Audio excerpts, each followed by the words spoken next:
बच्चों, MK chemistry classes में आपका स्वागत है। पिछले लास्ट लेक्चर में हम लोगों ने पढ़ा था धातुओं के भौतिक गुण और आज का हमारा टॉपिक है धातुओं के रासायनिक गुण। तो आइए शुरू करते हैं धातुओं के रासायनिक गुण। सबसे पहले बच्चों ने लिखा है वायु से क्रिया, यानी जो धातुएं होती हैं उनकी क्रिया किससे करानी है? वायु से। और जब भी बच्चों किसी भी पदार्थ क्रिया वायु से कराने की बात होती है, दैट मीन्स वो क्रिया ऑक्सीजन से कराने की होती है, क्योंकि आपको पता है हवा में नाइट्रोजन है, ऑक्सीजन है, मुख्य रूप से ये दो गैसें हैं। तो नाइट्रोजन नॉर्मली किसी पदार्थ से क्रिया नहीं करता है। तो जब भी वायु से क्रिया कराने की बात आएगी तो आप उस पदार्थ क्रिया किससे कराओगे? ऑक्सीजन से कराओगे। सबको समझ में आ गया? चाहे दहन की क्रिया दे, किसी पदार्थ को उसका दहन कराया गया, उसको जलाया गया तो उसकी क्रिया लिखिए, तो भी आप उसकी क्रिया ऑक्सीजन से ही कराओगे। और यदि वायु से क्रिया दे तो भी उसकी क्रिया आप ऑक्सीजन से ही कराओगे। तो दैट मीन्स यहाँ पे हम लोगों को धातुओं की क्रिया ऑक्सीजन से करानी है। और आपको पता होना चाहिए कि जब भी कोई पदार्थ ऑक्सीजन से क्रिया करता है बच्चों तो ऑक्साइड ही बनाता है। क्या बनाता है? ऑक्साइड। इसका मतलब है कि धातुएं जब ऑक्सीजन से क्रिया करेंगी अर्थात वायु से क्रिया करेंगी तो क्या बनाएंगी? अपना ऑक्साइड बनाएंगी। और आपको ये भी पता होना चाहिए, क्योंकि अम्ल क्षार और लवण में मैंने बताया था कि जो धात्विक ऑक्साइड होते हैं अर्थात धातुओं के जो ऑक्साइड होते हैं बच्चों, उनकी जो प्रकृति होती है वो क्षारीय होती है। तो क्या लिखेंगे पॉइंट? कि धातुएं वायु से या ऑक्सीजन से क्रिया कर ऑक्साइड का निर्माण करती हैं और वो सभी ऑक्साइड क्षारीय प्रवृत्ति के होते हैं, अर्थात उनको जल में डाल दिया जाए तो क्षार का निर्माण हो जाता है। आइए इसका कुछ समीकरण के माध्यम से समझते हैं। जैसे मान लीजिए हमने ले लिया सोडियम। कौन सी धातु ले लिया? सोडियम। अब इसको क्या करेंगे बच्चों कि ये सोडियम जो है वो डायरेक्ट ऑक्सीजन से डायरेक्ट वायु से क्रिया नहीं करता है, इसको हमको गर्म करना पड़ेगा। क्या करना पड़ेगा? गर्म करना पड़ेगा। तो ये सोडियम ऑक्सीजन से क्रिया कर लेगा। ठीक है? क्या करने पे?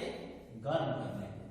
और जब ये सोडियम ऑक्सीजन से क्रिया करेगा यानी वायु से क्रिया करेगा, मैंने कहा कि वायु का मतलब ऑक्सीजन लेना होता है, तो जब ये सोडियम ऑक्सीजन से क्रिया करेगा तो क्या बनाएगा? क्षारीय ऑक्साइड बनाएगा। तो बनेगा कुछ ऐसे Na2O। क्या बनेगा? Na2O। ये समीकरण बैलेंस नहीं है, समीकरण बैलेंस करना मैंने पीछे बताया है। इसको बैलेंस कर लेंगे। सोडियम के यहाँ पे 2 परमाणु, यहाँ पे सोडियम 2 कर देंगे, यहाँ पे ऑक्सीजन का 1 परमाणु, तो यहाँ पे 2 कर देंगे, यहाँ पे 2 परमाणु। जब यहाँ पे 2 किए तो सोडियम हो गया 4, तो सोडियम यहाँ 4 से गुणा कर देंगे। तो इस प्रकार से समीकरण बैलेंस हो गया है। और आप देख रहे हैं कि किस प्रकार सोडियम ऑक्सीजन से क्रिया करके सोडियम ऑक्साइड का निर्माण कर रहा है। और ये जो सोडियम ऑक्साइड है बच्चों, सोडियम ऑक्साइड, इसकी प्रकृति कैसी होती है? क्षारीय। अर्थात इसको जल में डालेंगे तो ये क्या बना लेगा? क्षार बना लेगा। चलिए एक दूसरी धातु ले लेते हैं, जैसे मैग्नीशियम ले लेते हैं। मैग्नीशियम के रिबन को जब जलाया जाता है अर्थात जब वो वायु से क्रिया करता है यानी ऑक्सीजन से क्रिया करता है, ठीक है, गर्म करने पर तो बनाएगा क्या? इतना तो कन्वर्ट हो गया तो ऑक्साइड ही बनाएगा, तो मैग्नीशियम ऑक्साइड बनाएगा इस प्रकार से। और इसको बैलेंस करना, यहाँ पे ऑक्सीजन 2 है, यहाँ पे 2 कर लेंगे तो ये मैग्नीशियम भी 2 कर देंगे। और ये भी कैसा ऑक्साइड होता है? धात्विक ऑक्साइड है, और सभी धात्विक ऑक्साइड क्षारीय ऑक्साइड होते हैं। एक और क्रिया लेते हैं, कैल्शियम है, इसकी क्रिया वायु से ऑक्सीजन से कराते हैं तो ये बनाएगा कैल्शियम ऑक्साइड। ठीक है, इसको भी बैलेंस कर लेंगे। तो इस प्रकार से आपने देखा कि कैसे धातु में वायु में गर्म करने पर ऑक्सीजन से क्रिया कर अपने अपने ऑक्साइड बनाती हैं और ये ऑक्साइड क्षारीय प्रकृति के होते हैं। लेकिन कुछ ऐसी धातुएं होती हैं बच्चों जो ऑक्सीजन से क्रिया करके ऑक्साइड ही बनाती हैं। कोई पदार्थ ऑक्सीजन से क्रिया करता है तो ऑक्साइड ही बनाता है। लेकिन ज्यादातर धातुओं के ऑक्साइड क्षारीय होते हैं, लेकिन कुछ ऐसी धातुएं हैं जिनके ऑक्साइड उभय धर्मी होते हैं। जैसे एल्युमिनियम को ले लीजिए, जब एल्युमिनियम ऑक्सीजन से क्रिया करता है बच्चों तो Al2O3 एल्यूमिना का निर्माण करता है, एल्युमिनियम ऑक्साइड बनाता है। इसको बैलेंस कर लेंगे, यहाँ पे ऑक्सीजन 3, यहाँ पे 2, यहाँ पे 2, यहाँ पे 2 से गुणा करेंगे 6 हो जाएगा, यहाँ पे 3 से गुणा कर देंगे, ठीक है। अब एल्युमिनियम आपका हो गया 2 गुणा के 4, तो यहाँ पे 4 से गुणा कर देंगे। तो ये जो ऑक्साइड बना बच्चों, एल्युमिनियम ऑक्साइड, या इसको बोलते हैं एल्यूमिना। क्या बोलते हैं? एल्यूमिना। ये जो ऑक्साइड है तो धातु का है ऑक्साइड, लेकिन ये होता है उभयधर्मी। तो परीक्षा में बहुत ज्यादा ये प्रश्न पूछा जाता है कि जो एल्युमिनियम का ऑक्साइड एल्यूमिना होता है, या जो एल्युमिनियम ऑक्साइड है, इसकी प्रकृति बताइए। तो ज्यादातर बच्चे इसको क्षारीय बता देते हैं। क्यों? क्योंकि धातु के ऑक्साइड क्षारीय होते हैं, एल्युमिनियम धातु है, तो इसके ऑक्साइड को भी क्या बता देते हैं? क्षारीय। ध्यान रखेंगे एल्युमिनियम का जो ऑक्साइड होता है वो उभयधर्मी होता है। उभयधर्मी का मतलब जिसमें क्षारीय ऑक्साइड का भी गुण हो और अम्लीय ऑक्साइड का भी गुण हो। समझ में आ गया? चलिए एक और उभयधर्मी ऑक्साइड को लिख लेते हैं। जिंक का जो ऑक्साइड होता है बच्चों, जिंक ऑक्साइड, ये भी उभयधर्मी ऑक्साइड होता है, ZnO। ठीक है, ये भी कैसा ऑक्साइड है? ये भी उभयधर्मी होता है। सबको समझ में आ गया? इसको बैलेंस कर लेते हैं। इस तरीके से समीकरण बैलेंस है। तो आपने देखा कि धातु में वायु से क्रिया करके क्या बनाती हैं? ऑक्साइड बनाती हैं। क्या बनाती हैं? ऑक्साइड। और प्राय धातुओं के जो ऑक्साइड होते हैं प्राय कैसे होते हैं? क्षारीय होते हैं, कुछ धातुओं के ऑक्साइड को छोड़कर। जैसे ये एल्युमिनियम का ऑक्साइड हो गया और जिंक का ऑक्साइड हो गया। तो ये है पहला पॉइंट। आई होप आपको समझ में आ गया होगा, इसको नोट कर लीजिए। फिर हम लोग दूसरा पॉइंट पढ़ते हैं, धातुओं की क्रिया जल से। हवा से हो गया, अब पानी से करा लेते हैं, तो इसको नोट कर लीजिए। फिर दूसरा पॉइंट हम लोग पढ़ते हैं, नोट कर लीजिए।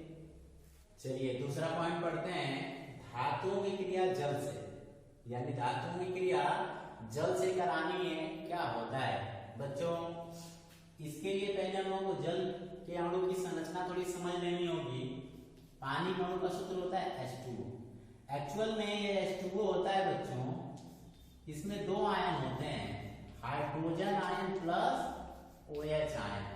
ठीक है, जल में जो जल के अणु होते हैं, ठीक है, उसको 2 आयन में विभक्त कर सकते हैं, हाइड्रोजन आयन में और OH आयन में। यानी OH आयन और H आयन जब मिलता है बच्चों, जाके H2O का निर्माण होता है।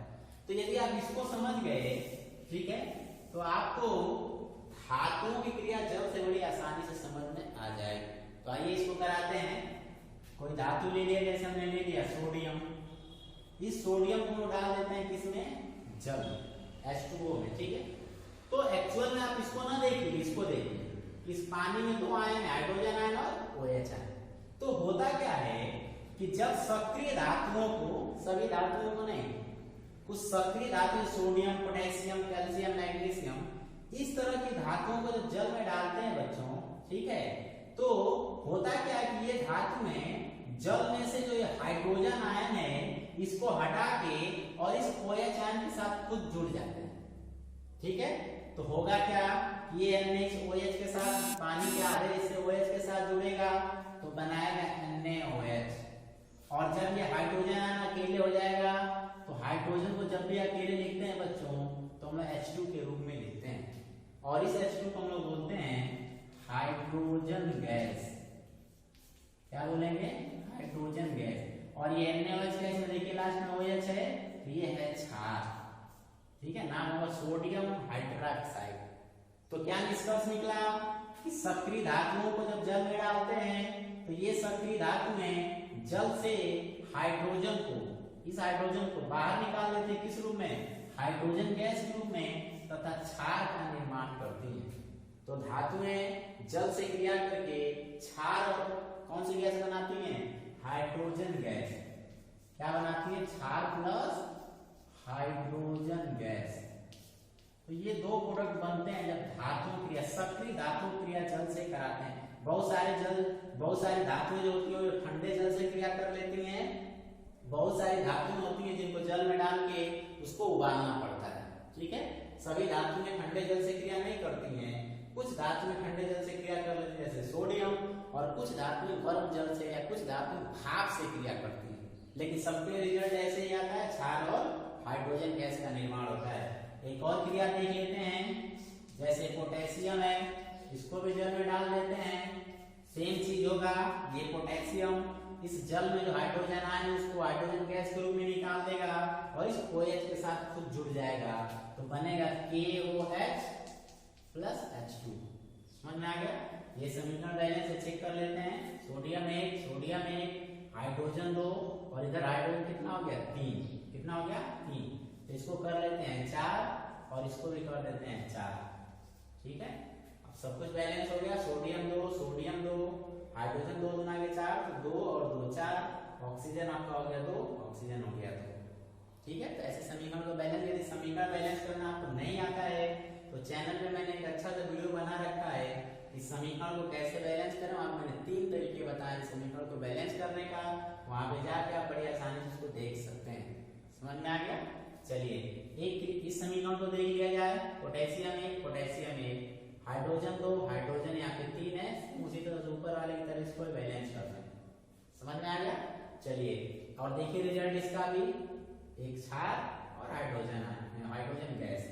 दूसरा ले लेते हैं कैल्शियम और इसको जल में डाल देते हैं, तो ठीक उसी तरह से कैल्शियम जल में से OH के साथ क्रिया कर लेगा और हाइड्रोजन को इसमें से हटा देगा, तो बनेगा CaOH twice plus hydrogen gas. Balance कर लेते हैं। कैल्शियम 1, हाइड्रोजन 2, यहाँ पे हाइड्रोजन 2 यहाँ पे 4, यहाँ पे 4 कर लेंगे, ऑक्सीजन 2, इस तरह समीकरण आपका बैलेंस है। तो क्या निष्कर्ष निकला बच्चों कि धातुएं, खास करके सक्रिय धातुएं जल से क्रिया कर लेती हैं और क्रिया करके हाइड्रोक्साइड यानी एक क्षार बनाती हैं और हाइड्रोजन गैस स्थापित करती हैं।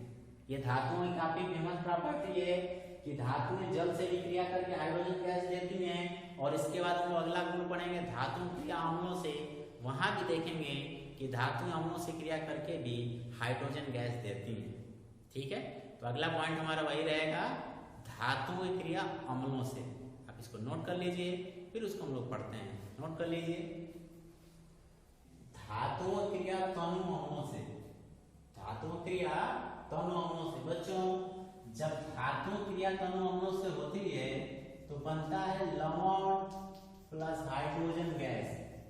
जब जल से क्रिया करा रहे थे तो बन रहा था क्षार प्लस हाइड्रोजन गैस, और जब तनु अम्लों से धातु क्रिया होती है बच्चों तो ये धातुएं अम्ल में से हाइड्रोजन को हटा देती हैं। वहां पे जल में से हाइड्रोजन को हटा दे रही थी, यहाँ अम्ल में से हाइड्रोजन को हटा देती हैं और हाइड्रोजन गैस के रूप में प्रोडक्ट प्राप्त होता है। समझ में आ गया? चलिए इसको उदाहरण के माध्यम से, समीकरण के माध्यम से समझते हैं। जैसे हमने ले लिया सोडियम धातु और इसको डाल दिया तनु HCl में। किसमें डाल दिया? तनु HCl में। तनु HCl का मतलब है तनु अम्ल, जिसमें अम्ल की मात्रा कम हो और जल की मात्रा अधिक हो। तो इसकी क्रिया कराए तो देखो अम्ल की पहचान होती है उसमें हाइड्रोजन आयन, इसमें देखिए हाइड्रोजन आयन है और क्लोराइड आयन। तो ये सोडियम क्या करेगा, इसमें से हाइड्रोजन को हटाएगा और खुद इस क्लोरीन के साथ जाके जुड़ जाएगा। बच्चों ऐसा क्यों होता है? क्योंकि धातुओं पे भी प्लस चार्ज होता है, हाइड्रोजन पे भी प्लस चार्ज है, इस पे माइनस चार्ज है। तो ये सोडियम इसमें से प्लस चार्ज वाले को हटाएगा और खुद इस माइनस चार्ज के साथ जाके ऐड हो जाएगा। तो प्रोडक्ट कुछ ऐसे बनेगा, ये जाके इसके साथ ऐड होगा तो बनेगा NaCl और प्लस ये हाइड्रोजन अलग होगा। और मैं बार बार बता रहा हूँ कि जब भी हाइड्रोजन को अलग लिखते हैं तो H2 के रूप में ही लिखते हैं। तो हाइड्रोजन गैस बन गया। समीकरण को बैलेंस कर लिया जाए, सोडियम 1, क्लोरीन 1, क्लोरीन हाइड्रोजन 2, यहाँ हाइड्रोजन 2 कर देंगे। जब इधर हाइड्रोजन 2 किए तो क्लोरीन भी 2 हो गया, यहाँ पे क्लोरीन भी 2 कर लेंगे और सोडियम भी 2 कर लेंगे। इस तरीके से समीकरण आपका बैलेंस हो गया। तो क्या निष्कर्ष निकला कि जब धातु क्रिया तनु अम्लों से कराएंगे बच्चों तो लवण प्लस हाइड्रोजन गैस का निर्माण होता है। परीक्षा में बड़ा करता प्रश्न पूछता है कि धातु अम्ल से क्या विस्थापित करती हैं, तो बताएंगे हाइड्रोजन गैस विस्थापित करती हैं। सब कुछ समझ में आ गया? चलिए अगला लेते हैं, पोटेशियम को डाल देते हैं H2SO4 में। ये सल्फ्यूरिक अम्ल है, ठीक है। तो इसकी क्रिया हो जाएगी बच्चों, बनेगा K2SO4 और प्लस हाइड्रोजन गैस। जो यहाँ पे लवण लोगे, जो अम्ल लोगे उसी के हिसाब से लवण बनेगा। यदि क्लोराइड का अम्ल लिए हो तो क्लोराइड का लवण बनेगा, यदि सल्फेट का अम्ल लिए हो तो सल्फेट का लवण बनता है। ठीक है, बैलेंस कर लेते हैं इसको।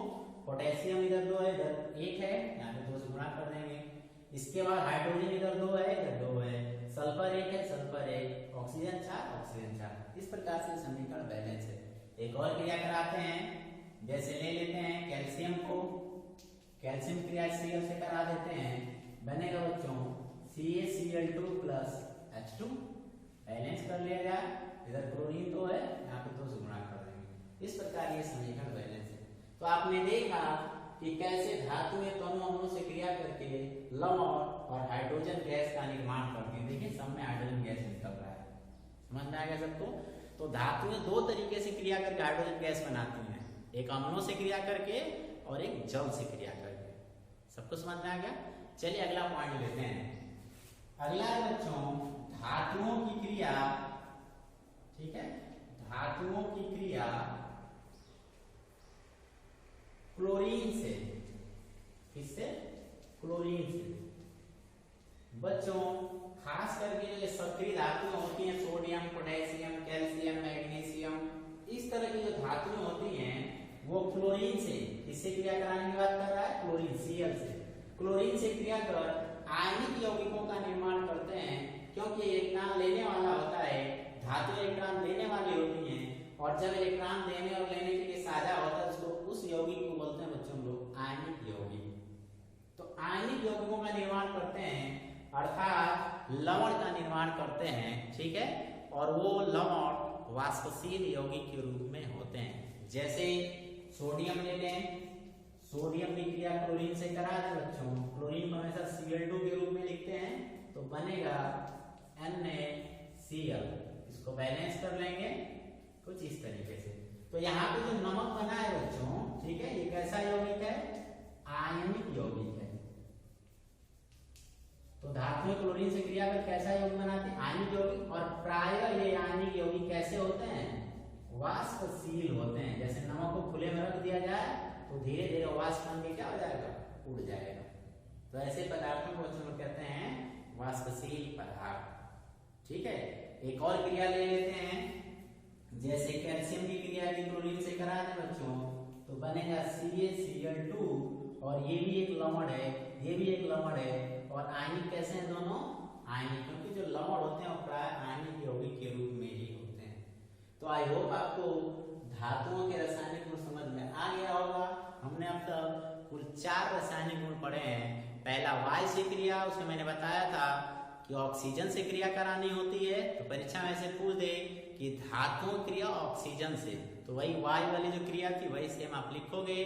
उसमें हमने देखा था कि ऑक्साइड का निर्माण हो रहा था, और उसकी प्रकृति प्राय क्षारीय होती है। कुछ धातु ऑक्साइडों जो होते हैं उनकी प्रकृति उभयधर्मी भी होती है, जैसे एल्युमिनियम का ऑक्साइड और जिंक का ऑक्साइड। इसके बाद दूसरा पॉइंट हमने पढ़ा था धातु क्रिया जल से। मैंने कहा था कि कुछ धातुएं जो बहुत ज्यादा सक्रिय होती हैं वो साधारण जल से ही क्रिया कर लेती हैं और क्षार और हाइड्रोजन गैस का निर्माण करती हैं। कुछ धातुएं ऐसी होती हैं जो साधारण जल यानी ठंडे जल से क्रिया नहीं करती हैं, तो उनको गर्म जल या भाप से क्रिया कराना पड़ता है, और वो भी हाइड्रोजन गैस का विस्थापन करती हैं। इसके बाद अगला पॉइंट हमने पढ़ा धातु क्रिया तनु अम्लों से। हमने देखा किस प्रकार धातु अम्ल में से हाइड्रोजन को विस्थापित करके लवण और हाइड्रोजन गैस का निर्माण कर रही है। और चौथा पॉइंट हमने पढ़ा धातु क्रिया क्लोरीन से। क्लोरीन एक काफी महत्वपूर्ण तत्व होता है, इसको हैलोजन भी बोलते हैं। इससे जब क्रिया करता है तो हैलाइड का निर्माण करते हैं, अर्थात एक लवण बनाते हैं, और उस लवण का जो नेचर आयनिक होता है और वो वाष्पशील होते हैं। तो आई होप आपको धातुओं के रासायनिक गुण भी समझ में आ गया हो।